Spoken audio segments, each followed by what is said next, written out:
listening to Party Nerds Weekly.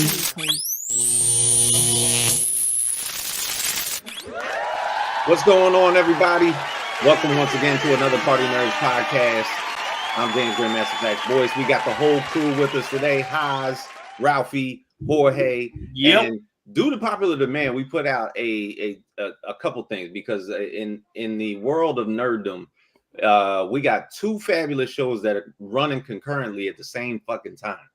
So Invincible. Damn time. That's sorry. See, you didn't have you. I don't know. There was no emphasis on that. The same damn time. Like, where was the base? Where was your base? There's no swag in that whatsoever. But the fact that we get now X-Men 97 and Invincible every single week is just a bonus for everybody here. Look, if you're a nerd, this is a fabulous place to be, and it's just wonderful for everybody. But first, we got to get into this episode of X-Men 97. Holy shit! Well, to touch on first, of course, going into this week, yes, you have arrived, Miami Geeks. Welcome, Miami Geeks. But the biggest thing is, like, of course, the cliffhanger from episode 2, Jean Grey arriving at the mansion, and then a very fucking confused and angry ass, fake ass Jean Grey sitting in the background. Like, what is going on? Andre, what's up, brother? Oh, Andre, congratulations! He just got married this past weekend. Hey. You got married? Oh, who love it? Who love it? Fabulous.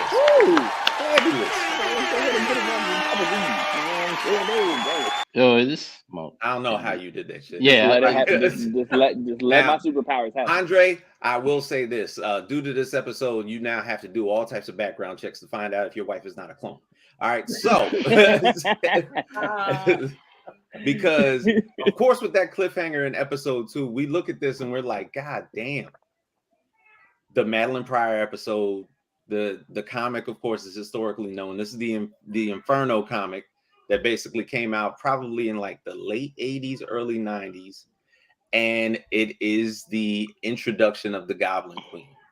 But the things that happened in this episode just brought this, for one, every time that I watched this shit, it became more and more fucking hilarious to me. Yeah.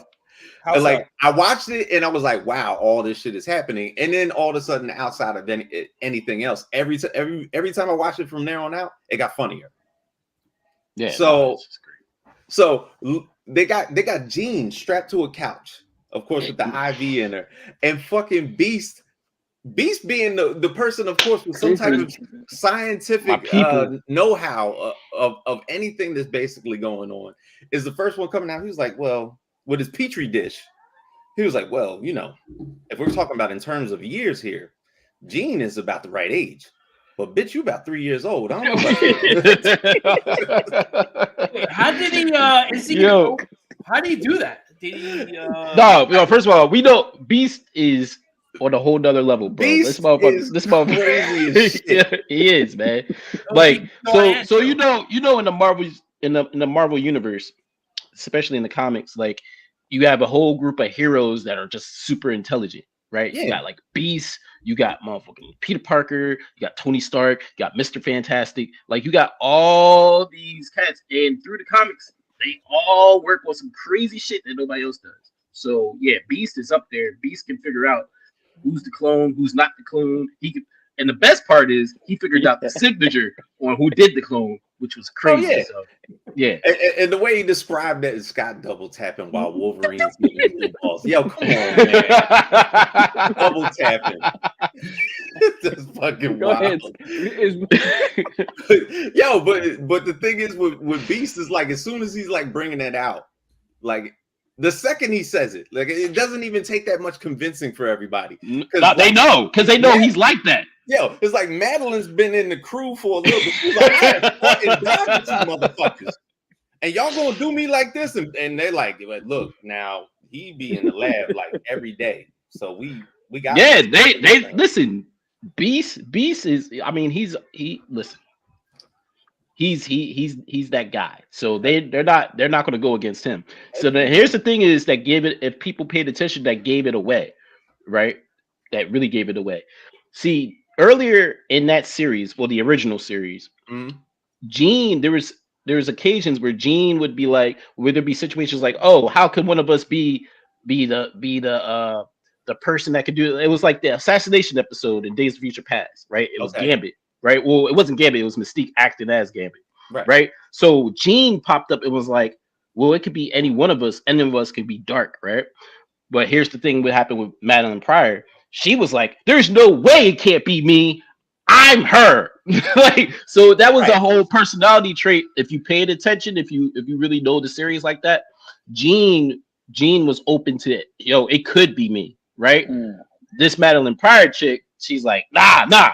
I've been rocking with y'all for all this long. I've died for y'all. I've did this. I'm her. On the line. I am her. Yeah. So when you look at basically this comment, basically saying honestly though, you would think that Wolverine would have smelled something different about Jean. Sinister got this shit to a key. He was like, yeah, I know he about to smell this bitch out, so I got to make sure her pheromones on point and shit. It's an identical clone, so it's going to have an identical smell. That's why Beast was so important in figuring out, like, yo, the cells and everything. It's the Jean that's laying here right here. She's of age of what we think Jean is supposed to be. Like, this one is younger. He's like, you are 3 years old.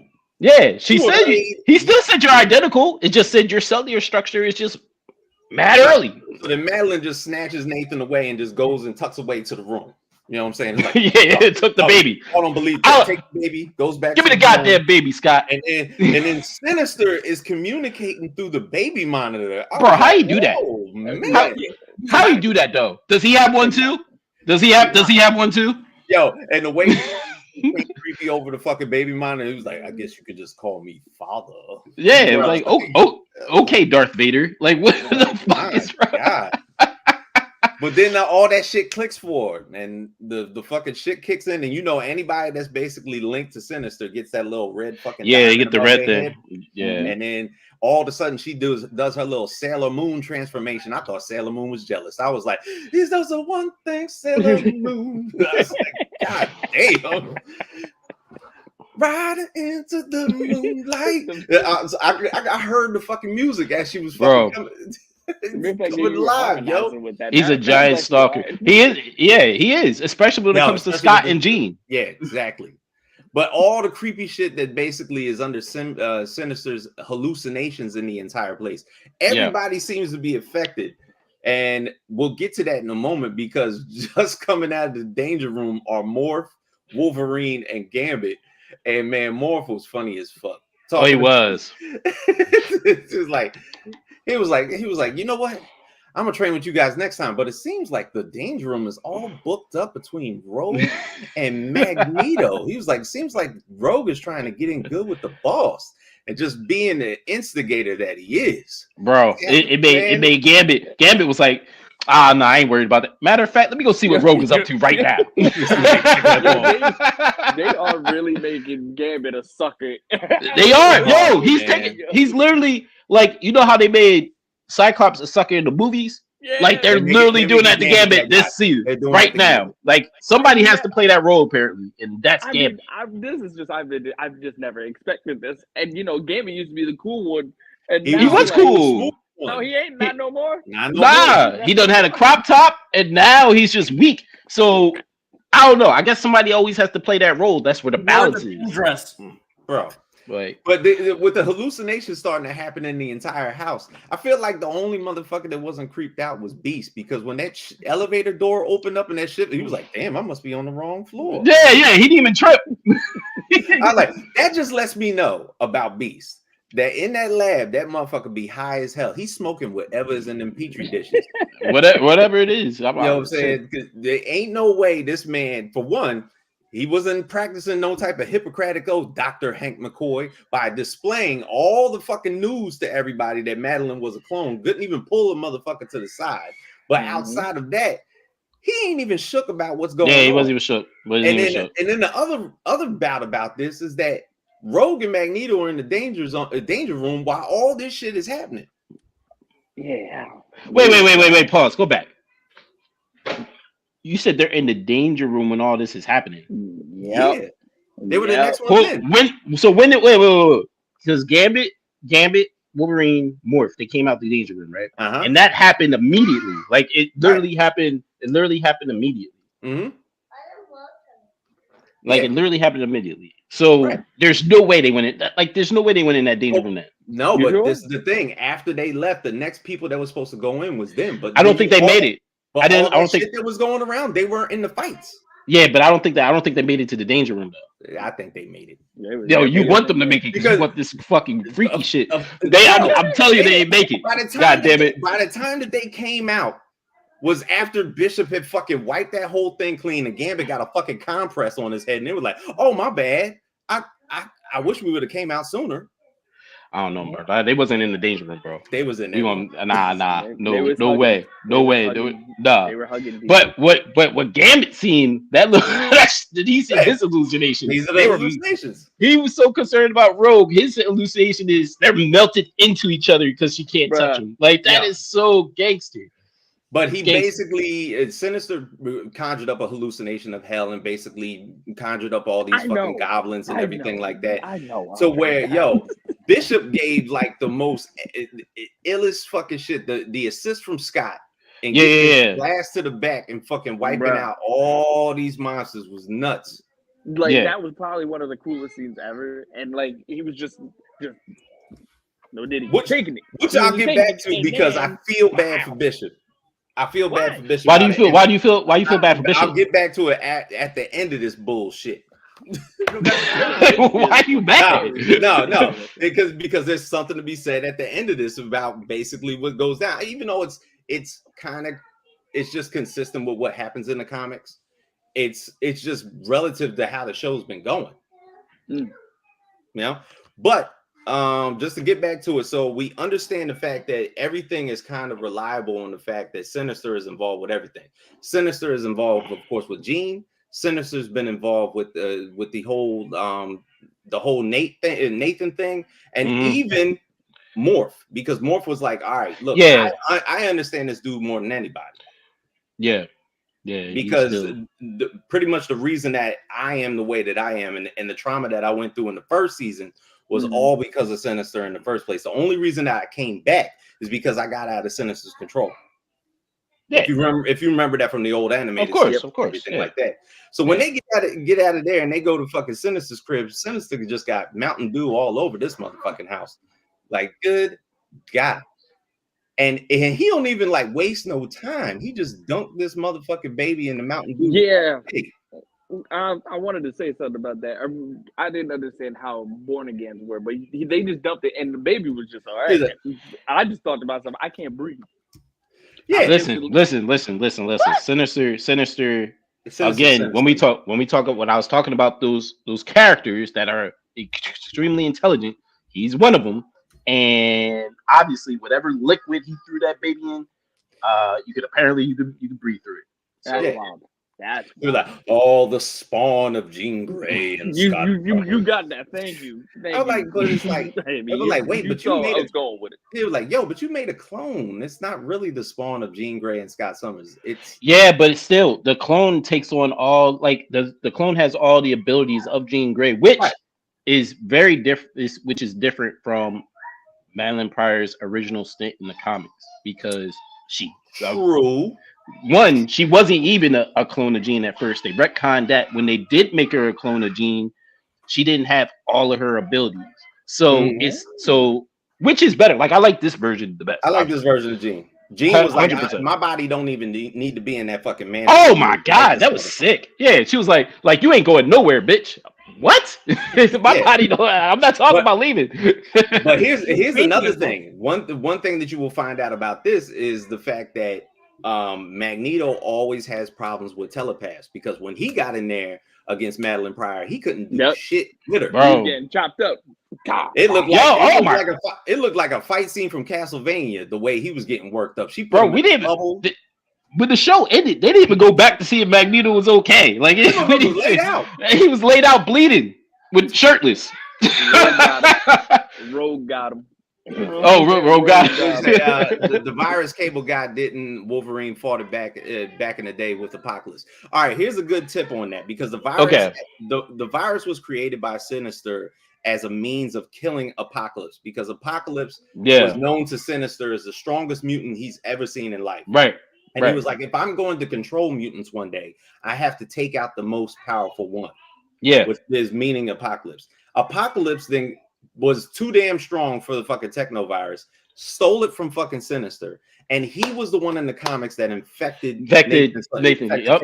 That's right. All right. They changed that for the show. So they did that whole 180, and I'm okay with this version. I'm really good with it. I'm really good with it, but I do get subjective as to the fact that why we keep deleting Apocalypse from all these factors, but it's okay. Yeah, you gotta look at it. You also gotta look at it this way too, though, because in the original series in the first 5 seasons, like Apocalypse was a huge villain throughout that show, right? So it's like they wanna to make Apocalypse a big part of this little saga that's going on right now for this season. Like they're probably like, it's just like, nah, we gotta focus on Sinister being Sinister in a way, all puns intended.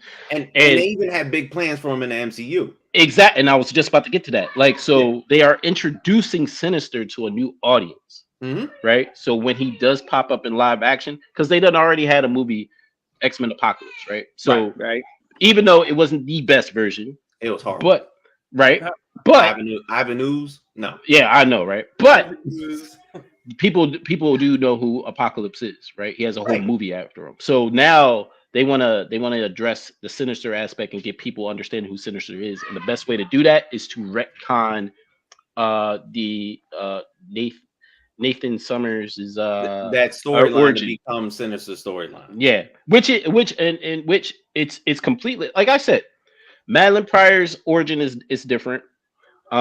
Nathan Cable's origin is now different, and him going to the future, like he went to the future in deep in the future in 3099 or whatever that was, right? So now he's going to Bishop's timeline, and Forge is going to go handle this, try to handle the technical. And see, that's also so it's all part of the so it's all just like in the animated series has always done this though. Like the Days of Future Past storyline is different from the comics in the animated series, right? But it's still adapted well. So it's like we're not ripping the same exact plots and details of the comics. We're going to take those storylines. They're still honored, but we're going to change it up, because what's the point of taking a story from the comic book and just putting it right on thing? Like I get that, and I've always had problems with that. But yeah, because we're going to know we're going to know the exact outcomes. We're going to know everything. That's about how I feel when I watch Invincible. I already know the outcomes. Yeah, right. So that's the thing. So how do we change it up? You got to change some of the details. And X-Men the animated series has always done that. And continuing with X-Men 97, they're going to take our storylines, they're going to switch it up, and they're going to make it fit within the show, but it's still going to be dope. And that's one of the great things about the show. So Andre says, so was Sinister just evil, or is he like, I just want mutants to be left alone evil? No. Nah, he's just evil. He wants to he's evil. Yeah, he's evil, and he wants to experiment on mutants to create the more perfect mutant. Yeah. More perfect being. And he, much like Apocalypse, he doesn't care who dies in the process to do that. But he was you know what I'm saying? Right? No. He was given enhancements by Apocalypse. Yeah. So he was a straight up scientist from the 1800s. Nathaniel Essex was a normal person who was smart, a geneticist, and throughout time he kept getting enhanced through experiments and through messing with Apocalypse. And Apocalypse gave him his powers. That's why he looks the way. Yeah. So he is, he's just a different. He's immortal now. Yep. Like so.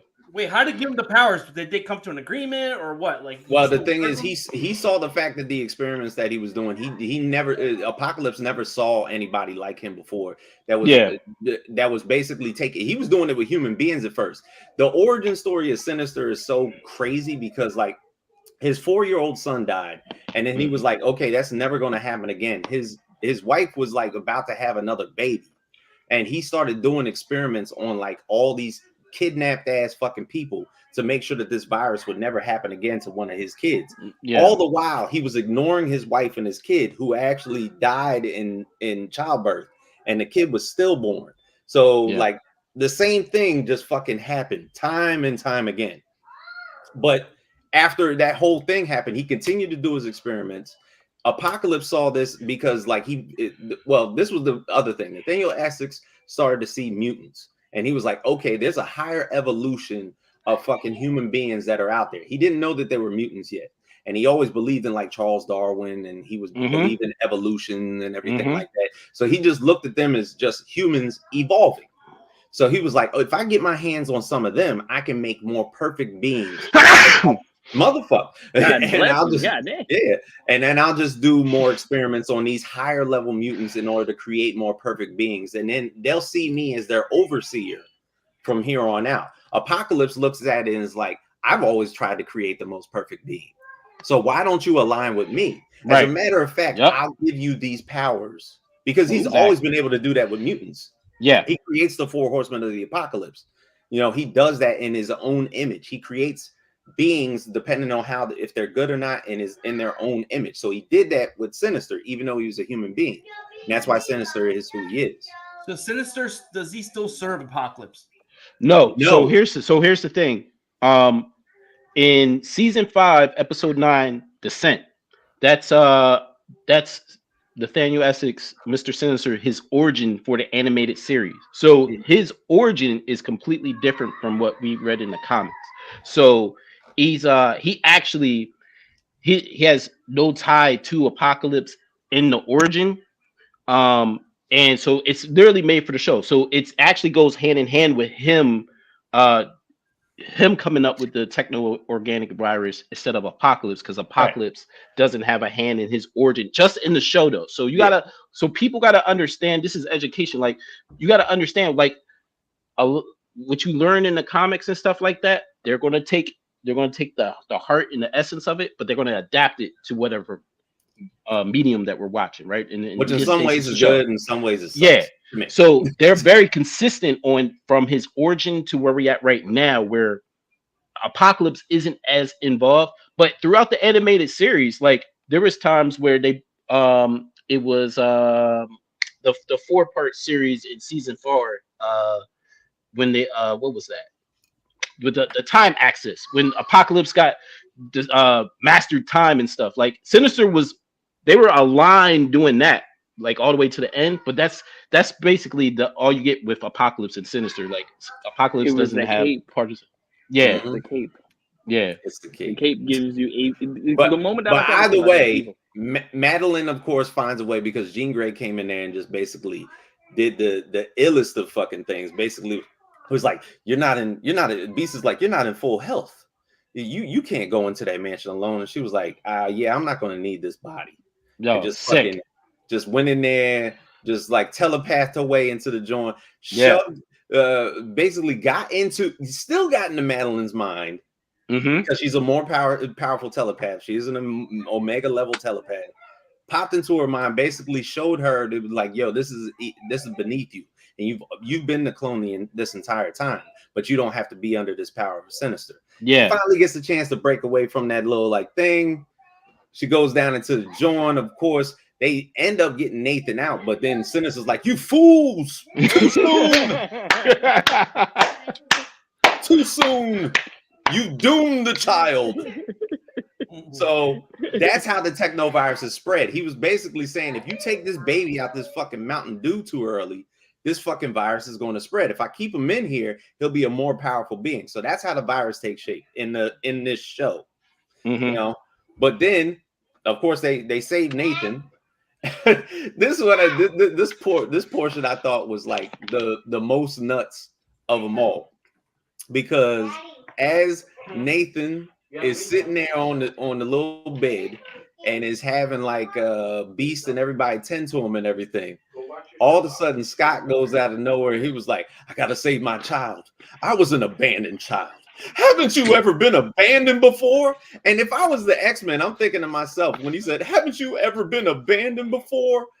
They're all looking at him like, yeah, nigga, we all been abandoned. What the fuck you talking about? Abandoned. What the fuck you talking about? Emotional like, music as you want. They're like, Logan's never met his pop. Jean's parents, fucking Professor X, came to the crib and took her out the crib. Hank's parents didn't like him because he looked like a blue fur ball.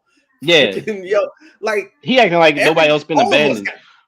Bishop got arrested as a little kid. Like, come on. And didn't he talk with his pops? Like, his pops didn't abandon him. Like, his pops tried to save his life. They talked about this in the show.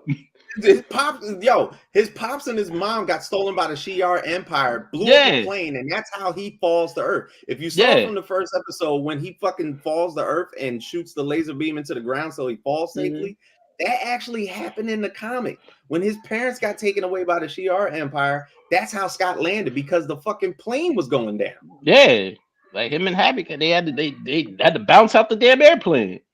Bro, yo, it's crazy. And what we got to look for following in these episodes, Scott at the end, he was like, I can't be a part of this. Like, as far as sending Nathan to so he just bounced out. He didn't even say bye to Cable. Yeah. You said I'm not gonna abandon my child, but you was like, I'm out of here. Yeah. So you're not gonna say bye, I love you to baby Cable. Like, we're not gonna do that. You're gonna do exactly what you said you didn't want to happen. He ain't gonna remember. You gotta put on Maury for that. Bye, Nate. Mwah. See you later. None of that. He just left. He didn't hug, nothing. So I want to see where Scott's mindset is the rest of the season. Gene had it all together. He was like, all right, he's not going to survive in our time. He has to go to the future, because the only thing that's going to basically take hold of this technovirus is something that's going to be like an advanced state in the future. So in the comics, of course, Bishop does take him to the future, and then he meets an adult version of his sister, Rachel Summers, Mother Askany, who basically helps him take care of the technovirus and helps him to grow up. He meets his sister in the future, and that's how he grows up. Those Bishop and Cable comics that came out when I was a kid are basically displayed in the future. They're post-apocalyptic. It's Bishop basically raising a young Cable. That's why basically if you look at Bishop and you look at Cable, it's just a white Bishop. Yeah, they're basically the same. So that's all that shit is. It's just what they did for the show. They changed the timeline, so now he's going directly to Bishop's timeline, and Forge is gonna figure this. Forge is gonna figure it out. He went to go get. Oh my God! Scott went to go get milk. Your daddy went to go get some milk, and he ain't never coming back. Yeah, I'm going to the store to get some cigarettes. I'll see y'all later, kids. Oh my God! Yo, Scott was going so well in the first 2 episodes, and they turned this motherfucker. Yo, just like that though. Like why is he tripping like that? Like, I understand initially being mad, right? All right, I don't want to send my son down there. I don't want to bet. Okay, cool, we get that. But the be like, yo, I'm not going to be a part of this and bounce out, and then Madelyne Pryor has to do that goodbye alone, like. I don't know how many people can fuck with Scott like that. Matter of fact, I hope karma sets in and Wolverine gets that ass now that Gene is back. I hope Wolverine gets in with Gene just to pay it back.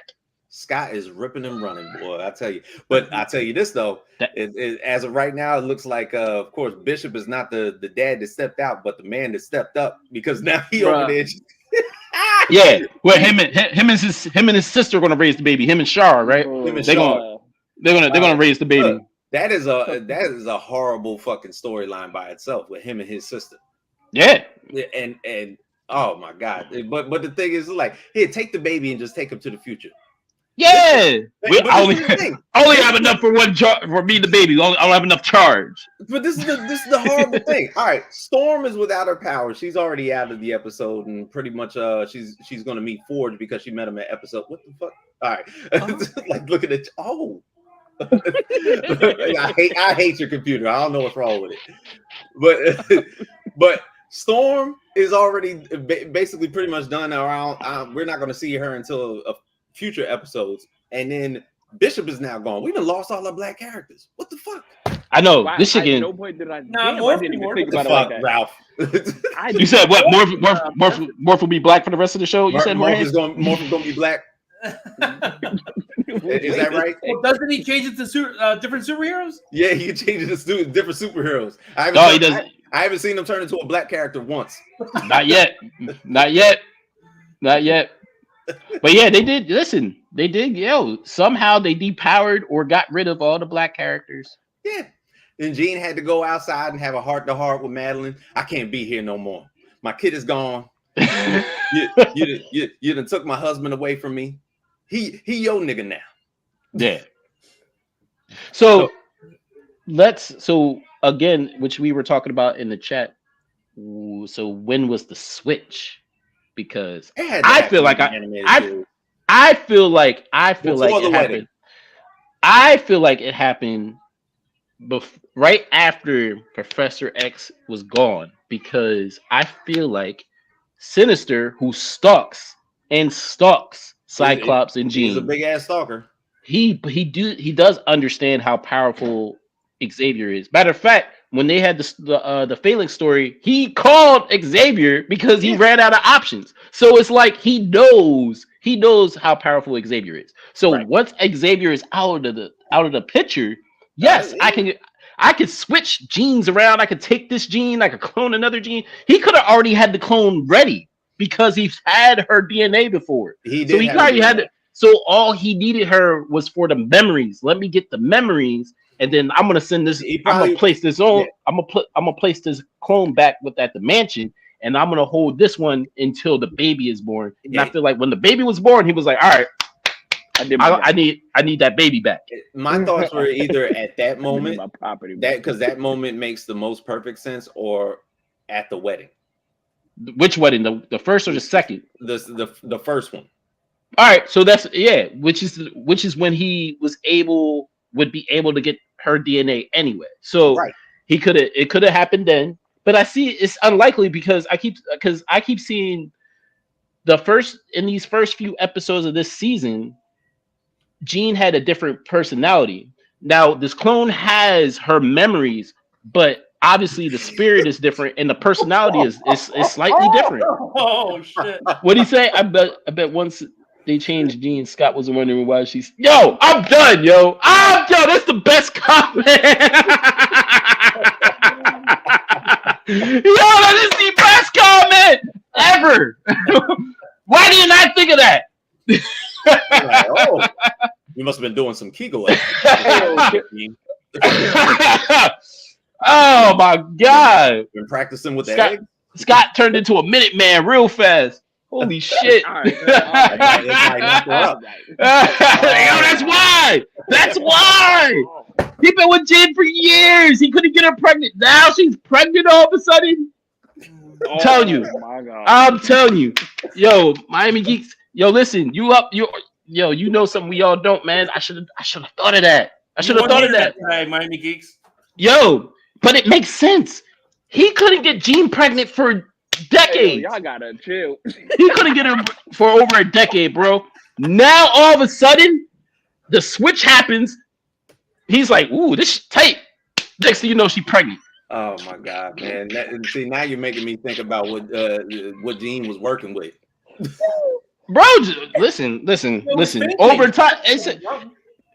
Over time, he's been with Jean forever, so he's just used to it. So and also, how many times has Jean been with Logan? Bro, see, unless they give us something, it keeps saying she ain't give it up to him since he's been there. Yeah, okay. But we don't know. I hope something comes out and says we do. But that makes the most sense. That actually clears everything up for me. Let me touch your memories. I mean all that to you. Hey, sit down. Miami. Oh, man. Yo, I'm telling you, Miami Geeks is on it. It makes the most sense, bro. The switch was made when Professor X was gone, bro. He would have noticed if she had a meat hoodie and then she didn't have one anymore. Oh my God. Oh my stars and garnet. Oh my.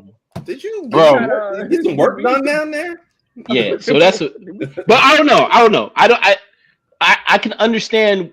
I can understand the wedding. Like the switch could have been done then. Like I can understand it. Like it's not far off. It's not far off. The other one makes more sense. If Professor X is shot and he's being treated by the Shi'ar Empire, he's now off of Earth. Yeah, it could have happened then. Yeah, it makes him. It's like, yo, I gotta make my move. This is where I make my move right now. Yep. And they're probably so distraught they can't notice. Like they won't notice. Jean could have went to the store and came back, and nobody would have noticed, right? So, and if Wolverine can't sense the smell because it's the same genetics and everything is all the pheromones and everything is the same, it's easy. Only one who can figure it out would be Professor X. Plus, if you got the scent of Scott all over your motherfucking body, he probably hit that immediately, and he was like, "Man, this bitch smell like Scott." All right, so this is the other thing. We put that question up for everybody on our comment sections of IG and Facebook and everything. So, Jorge, what did everybody else think as far as like where the switches happened during either the animated series or to now? All right, here we go. After Savage Land, also probably the Phoenix Saga, season 4 or 5. Yeah. Oh, because Magneto and Xavier were in the Savage Land. Yeah, but that's at the time of the wedding. So all that happens, exactly. So that goes to what you were saying, because all that happens around the same time. Again, all orchestrated by Sinister. He got Magneto and Professor X the lead. He was able to get his hands on Scott and Jean. Yeah. Like it could have definitely happened. And like I'm not off that. I just feel like it's more likely it happened when he was gone. But go ahead. Right. Here we go. When he adopts her in the first part of Beyond Good and Evil, clones her, swaps her out, and then gives Maddie to Apocalypse, and then Maddie gets rescued. Damn, that's a good one too. That's a good one, but I doubt it because I just doubt it. That's good. But it's not bad though. It's not bad. All right, here we go. It doesn't matter because no matter when it was, Madelyne. What really? I like that. That is a good comment. How it's Madelyne need a mop and a bucket for some wet. Oh, sorry. For sure, Sinister did a bait and switch move during the wedding. See, that's what I'm thinking. I was thinking if not that instance, then the wedding. What else you got? Yeah. All right, here we go. Possibly during season 5 episodes Beyond Good and Evil, and in the time axis, Sinister had ample time to do whatever he wanted with Jean before Apocalypse was defeated, and maybe during the Phalanx invasion. You know what? Yes, because after basically Apocalypse was about to get defeated, Xavier's out of the picture at that moment. Mm-hmm. So that is an opportunity for Jean to get snatched up. It's possible. It is. I just feel like because of what was going on in that 4-part series, with Apocalypse mastering time, like I just don't think with all that's going on, that's when it happened. Like it makes sense initially, but if you go back and watch the episodes and understand like what was at stake, like it's just I just don't see that happen because Sinister would have to like bring a clone dressed like it. It's just too much going on where Sinister was in it for his own. It's funny you say that. It's funny you say that. You probably like looking at it like, it was like, what's she about? Like a 20? Exactly. That's what I'm saying. It's like Sinister. She's definitely like a 32C. Yeah. Definitely a 32C. Yeah. It's just too much. It's just too much involved in doing that. It's a good idea. It's just too much was going on during that series. Who's the tailor for Sinister? Yeah, bro, himself, because apparently whatever all the powers that he had, he can create a damn outfit. Because you can see when Scott gets to him and that shit, injures him, like his whole suit comes back in order. Like, see, so he was saying, wait, was the Phoenix new or old Jean? I think the Phoenix was old Jean. Yeah, to me. Yeah, I mean the Phoenix is old Jean. Here we go. I agree. All right, what if this is just a theory, but was reading X-Men 3 Dark Web yesterday and noticed this page. What if real Jean Grey was already pregnant and in Beyond Good and Evil, right? Oh, Beyond Good and Evil. Then Maddie was created, and then she got pregnant after the swap. There could be 2 babies. Maybe Jean's baby is Strife or Rachel. Well, see, the thing is with Strife is that Strife is a clone of Cable. So even though Cable is a half clone, Strife is literally a clone of Cable in the future. So I don't think that could be a viable match because Strife is literally created in post-apocalyptic Earth, like in 3000, whatever, 3090 or whatever thing like that. So that's why I think that would be totally out of the equation. What else you got, Jorge? I think he had their DNA when he kidnapped them in season 2 and made the clone then after Phoenix. And when Jean supposedly died, it woke Maddie up. But she didn't die. She had one of her fucking high blood pressure spells. You know, that's literally like that was her passing out for a good day or two. You know what I'm saying? They thought that Jean died during the Phoenix. I just think she had her low blood sugar was acting up, and she was gone for a couple days. Her glucose was down, and then she came back into the reality. All right, what else we got? Everybody thinks it's Beyond Good and Evil. Okay, good. I think it was Beyond Good and Evil. The real Jean was kidnapped by Sinister and the Nasty Boys, and they taken Maddie to Apocalypse and kept the real Jean Grey. I said that away Scott and Jean Grey are married. See that? All right. So okay. That would be a way that it happened during the wedding. All right. Yeah. So that makes sense. Because just to let everybody else know if you're keeping up, that wedding happens. Jean gets kidnapped. So here's the key to that. If they throw her in a portal, right? Because they did throw her in a portal, right? That portal, if that portal goes to the axis of time, I don't see that happening. If that portal went to wherever Sinister was holding the clone, then yeah. So it's just a matter of, which we'll never know, where did that portal go? Because that portal is designed to send to the axis of time, because this is what Apocalypse wanted. And Apocalypse had these. Like, he was the one running these portals. Like, obviously, you giving Sinister more powers than what he's created with. Go ahead. Yeah. So this is now you're like, because this is extra. But the thing is, which can go to the person's comment, like they were the ones that went after Jean. So I could see it, because it's not like they could have went after other psychics. They particularly came for Jean. They wanted Jean. Yeah. So to the person's comment, like, yeah. You make a lot of sense. It's just, to me, like, that portal, whoever's making that portal, which would have to come from Apocalypse. Say portal again. Portal? I'm just saying, like, you gotta think about it. Like, all right, they have that. Like, where is it going? Is it going to the axis of time, or is it going to wherever Sinister's at? So I don't know, but it's a good idea. All right, here we go.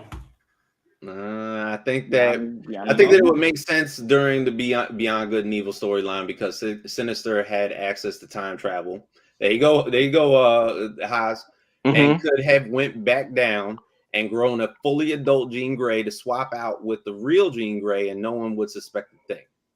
Listen, I'm here for it. I'm here for it. If, like I said, and I'm gonna say portal one more time, if you throw her through that thing, if she goes to whoever made them portals.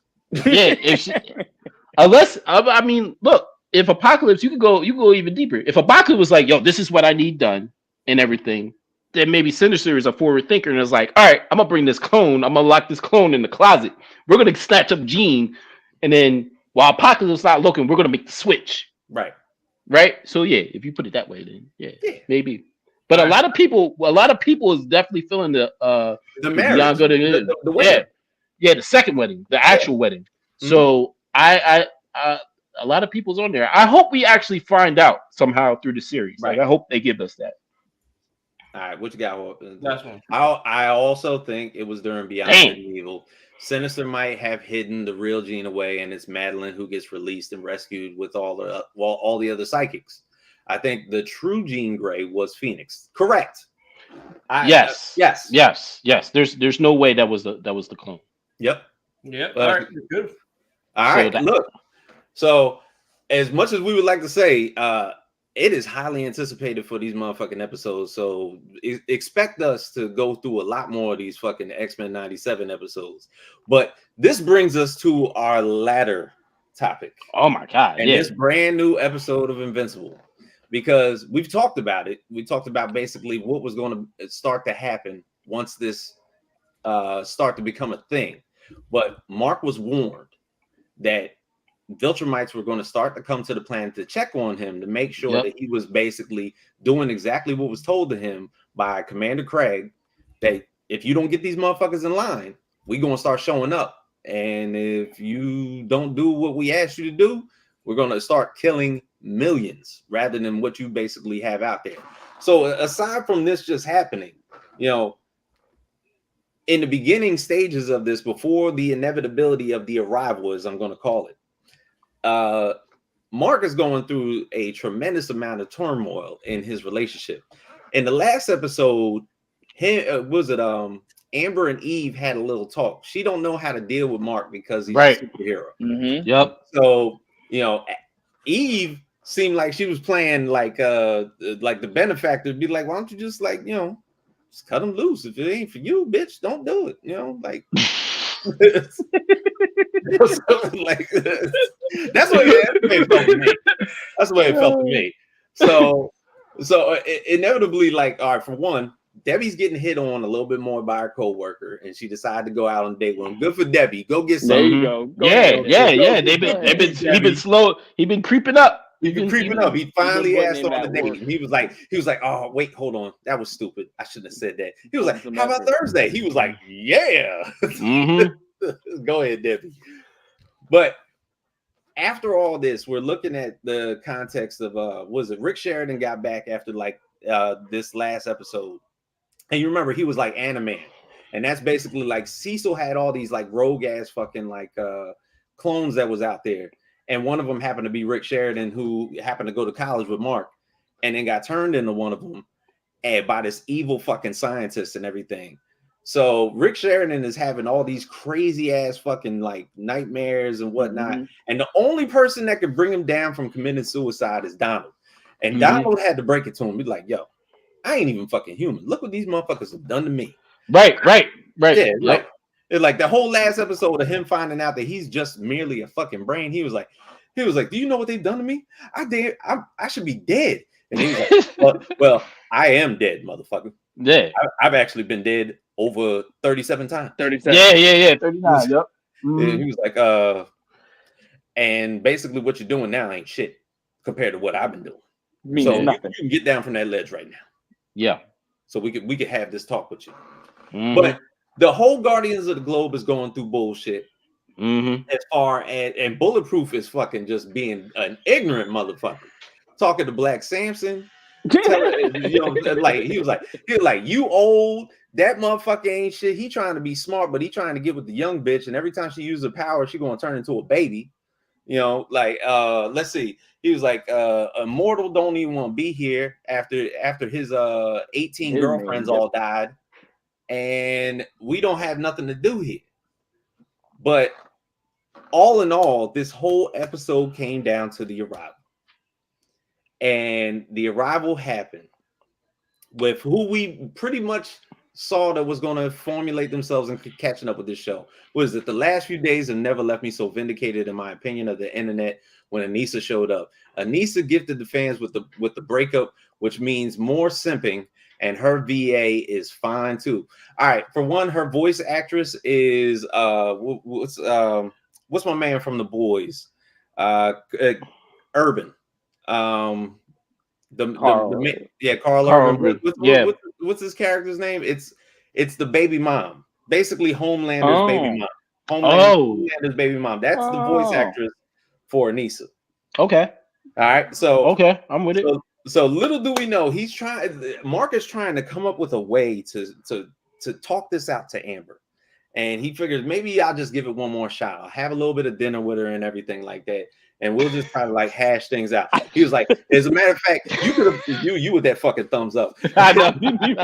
That's what I'm laughing at. You could have played a whole new world from the Aladdin soundtrack, because this motherfucker took her in the air. He flew her to some foreign fucking country or wherever the fuck he was at and took her ass to dinner. He was whining and dining her. And then in the middle of motherfucking eating, this chick just slowly lands and was like, Mark, can we go somewhere and talk real quick? Because if you don't come with me, I'll snatch this bitch's head. Bro, that was so gangster, yo. And shit, she looking at Mark, she's like, She said, he was like, I you will pull feel- this bitch's head off. Like, Yeah. and he was like, all right. He was like, look, I'll come with you. Just chill the fuck out. And I'll meet you upstairs in like a little bit. Okay. Amber was I'll meet you in the sky. And then, you know what I'm saying? He's like, oh my God, I'm so scared. And that was kind of like Amber's like reckoning to be like, okay, you know, I really can't deal with Mark no more. He got motherfuckers that are out there trying to kill me. Yeah. So he tries to have this talk with her. Yo, Anissa is cold, dog. Anissa is basically saying, he was like, what did we tell you the last time that you met some Viltrimites? You're supposed to be taking care of all this. It was like, these people are going to kill themselves anyway. With climate change, they're destroying the entire planet. I'm going to tell you now that none of this shit would happen if our race was controlling all this, because we would pretty much treat these people as slaves. Everything would get run correctly, and the earth would basically be fine. We would just control shit. It was like, and that's all you got to do. And he was like, I won't do it. And all of a sudden, here come fucking Cecil ass. There's a kaiju on the Southeast Asia out there with a cruise ship. Can you go check it out? Like, so he was like, so she's saying that like Viltrimites don't take pleasure in killing, even though it looks like we do. I'm like, the way y'all motherfuckers kill is kind of fucking crazy. So they go out there to wherever that cruise ship is, and they start fighting this fucking kaiju out there. And no, Earth be having some fucking problems. They got kaijus popping up, fucking super villains all over the fucking place. Earth is just busy. Yeah. So Mark gets out there trying to fight this big ass creature, and he just punching at it, and it finally like knocks him away. And Anissa's just sitting there watching. Just the way she's looking at him is like, really? Yeah. And like, I thought the son of Nolan was gonna be like this strong motherfucker, man. And he ain't shit. He ain't shit. And she just like decides to be like out of nowhere because that cruise ship is about to get crushed. She just runs straight through the fucking kaiju, destroys it, and then they got to bring this fucking cruise ship to Earth. So then she finally has this talk with him. He was like, all right, so are you gonna like take into what I'm saying, or is this gonna be our last time talking reason? And he was like, I think you should leave now. And that was the wrong thing to say. Because the ass whooping that proceeded after. Jesus Christ. The she gave him, I'll knock the windows out your eyeglasses. I'm not gonna lie. I've been watching Invincible since the beginning. And as I've been going through all this, there's a point where you just gotta say to Mark, when is the last time gonna be the last? When are you gonna fight back? When is the last? When are you going to block?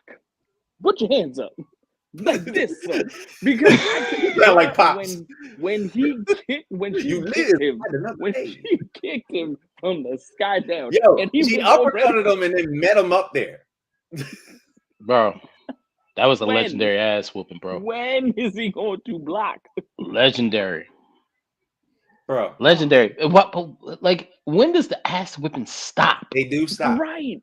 But this is the thing. It's not even the fact that they do stop. It's the fact that Mark gets better every time that he fights one of these motherfuckers. And the thing is, even at the coherence of, I mean, even at the possibilities of him fighting even stronger beings, he has something that Viltrimites don't necessarily have. Like, he has human emotions. So he has rage. He has like these fits and everything like that. You'll come to find that out in like a lot of these later episodes. Like when he comes to the realization that a lot of people start to, you know, maybe perish at the hands of some Viltrimites, he ends up having a power source that he didn't think he would have. But man, when you're looking at these episodes, I mean, she was stomping him into the ground and pushing him into it, and he's like, "Do it, do it." Yeah, like he's like, why are you just taking this shit? So to me, it seems like he's like the Gohan of Invincible. Yeah, because Gohan continues to get his ass whooped. Yeah. No, he really is the Gohan. He really is. No, he really is. That's crazy. Yeah, it's crazy the ass whooping that he's hit. Like, it's too much. It's like every other episode. Like, it's insane. You're watching this, and then it's like, how much beatings can we take? Aren't you supposed to be the main person, invincible? You are invincible. And now I don't even want to consider getting a suit, because when they look at me, be like, oh, so you just get your ass whooped. Right. No, Right. I'm invincible. But even after the fact, because I guess she felt as though there was no way of conforming him, and I'm just going to report back to the rest of the Viltrimites that like this motherfucker, he's a poison mind, just like his dad. You know what I'm saying? But even after that fact, him getting mollywop right like that, he finally has his talk with Amber, and she's like, "Yo, we can't be together. You got motherfuckers out here trying to rip my head off. Yeah, I'm like, this is not going to work for me." And as soon as he gets done with that breakup, he gets a call from his mom, and it's not. It's Angstrom fucking sitting there in the room with his mom and Oliver, literally about to blast them away. I know, bro. So like he can't even just go through a day. He just got his ass kicked. He going through a breakup, and now his mom got a gun to her head. Yep. So that like leads us into that next episode. But then it's, you know what, Invincible, it always has like a decent ass fucking post-credit scene because Alan is heading home, and yo, of course, Anissa just reported back to the ship. Commander Craig's on there. That is the prison ship that Nolan is on. Right. And I knew this was coming because there's a portion in the season where Alan and Nolan meet, and Alan fighting Anissa and knocking the shit out of her, and she's bleeding. And he was like, and the first time she hit him, and he was like, "Man, that shit ain't hurt like the last time." He said, "Normally I would see my eye. I ain't see my eye." He was like, my head was damn near clean off from one of their hits. He was like, "Damn, I'm really motherfucking strong." So what's up? So of course he gets played like he gets knocked out and shit just so he could get brought on. But man, yo, look, this is the one thing I keep telling y'all about Alan. The fact that he got stronger after he damn near died. It happens more than once. So, you gotta understand how strong Alan's about to be. So now with the knowledge of the space racer and the Ragnars, and Alan getting stronger, and you got the multiversal war that was a component at the beginning of the season.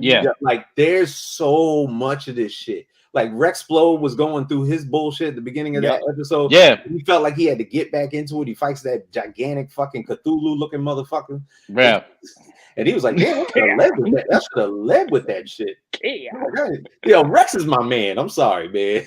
Rex is my dude. He was like, "I should have led with that shit. I was getting mollywopped out here." He kept on fucking with the dude's language. He couldn't even. He was like, "You tried to learn our language?" Yeah. No need to octopus me no more. I was like, "The fuck." But all in all, that's Anissa and Mark's first interaction. So we're looking at that from the time frame of like she's going to come back. And she has to. There's going to be a brand new mission for Anissa going forth with Mark, and that's where this whole thing derives from that we talked about last episode. I feel like it's definitely going to come in maybe towards like as a season ender. I don't necessarily see it to be something like fairly quick that we were probably expecting, but because when it does happen, him and Eve are together. Oh, yeah. Yeah, oh, and there's a new love triangle. No, not even love triangle. It's not. It's not. That's where. Listen. I didn't read the but I can follow what was going on. And initially, she was hitting Amber to get the hell away. He was like, "Man, maybe you should, Yeah. Initially, I always sense that they were the match any damn way. So I'm just waiting. Like, unfortunately, Amber. I knew Amber was I knew she was temporary. Yeah. Like we are. I do that. I didn't need to saw that season 1. Yeah. So it was just a matter of time. Right. It's just a matter of time. There's something there, even though they don't really know it yet. There's something there. So totally expect it to happen. Yeah. I need to work on that hand placement. I want to start doing that to somebody. I just want to place my hand right there on your shoulders, and just so you know. Your neck can get snapped. I like that. All right. Well, we put the questions up, of course. It's like, when do we expect Mark to fucking fight back on our IG comments? What did we get, Jorge? All right, here we go. This show is pretty comic book accurate with the exception of some stuff here and there. Mark's going to fight back all right. He will. He will. Thank you, Andre. He will. Y'all Right. missing the smiley face but the question is when. Like, I'm tired of seeing these ass whoopings. Here we go. He'll try, but it won't work. Exactly. Oh, you people ain't got no motherfucking hope. Not at all. Not at all. All right. Well, There you go. Yeah. See, look now. Each E represents. No, but nobody has hope. Yeah, each E represents a season. That's Jesus. what I call it. Jesus. They already said this is going to last like 6 or 7 seasons, possibly. Told you. There we go. They are only going to kill someone that is close to him. That's the only way I see it happening, and that's where you do see it happening. Actually, Damn. Okay. Well, when? Spoiler alert. Thanks. When do I have to wait for this? All right, last one. This isn't just Anissa is talking about. It's fucking Conquest. All right. So if you notice what she said, she was like, there are more coming. She was talking about certain other Viltrimites. One happening to be Conquest. And when he does arrive on Earth, you get to see Mark in a different element than what you've seen before in the past. And if people want to just Google who Conquest is from the Invincible comics, he pretty much looks like an old ass man with an Infinity Gauntlet arm. But his arm is kind of like just bionically made and everything like that. Okay. But this motherfucker, he's another one. He got a good healthy mustache, but he's all whiskers and corn husk. You know, when that comes through, boy, oh boy, I can't wait. Oh, not again. You gonna have to get the gray one out. You got Conquest. You got to get the gray one out, buddy. I'm about to be out there. All right, and I had a fan. I had someone mention who would win in a fight between the Goblin Queen and Anissa. No prep time, open field. No Goblin Queen. Goblin Queen for Goblin Queen. Just for the telekinesis skills, man. Yeah, Anissa. Goblin Queen. Yeah. Anissa. So you gotta. So when it comes to these, like when it comes to the difference between these OP characters, the ones that are more physically based, right? So obviously Anissa she's just powerful, like physically powerful, but.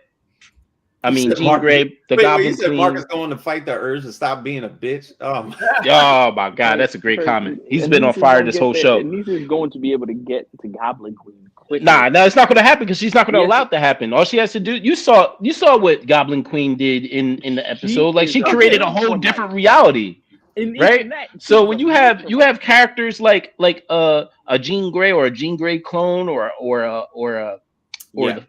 like you get characters like that. It doesn't matter how powerful you are physically. Like you're not going to beat that. Yeah, and I like the casting recommendations for Conquest and Thrag. What do you say? Nick Offerman as Conquest and Jeffrey Negan as Thrag. Yes. All right. When Thrag gets here, which will probably be like season 3 or 4. Whoo, shit. Okay. Tight Goblin. Stop. Oh my God. Super tight. It only took Scott one time.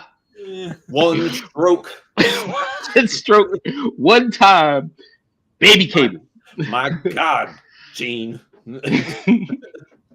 Bruh. I'm not going to abandon my child. I'll see you in 5 minutes. All right.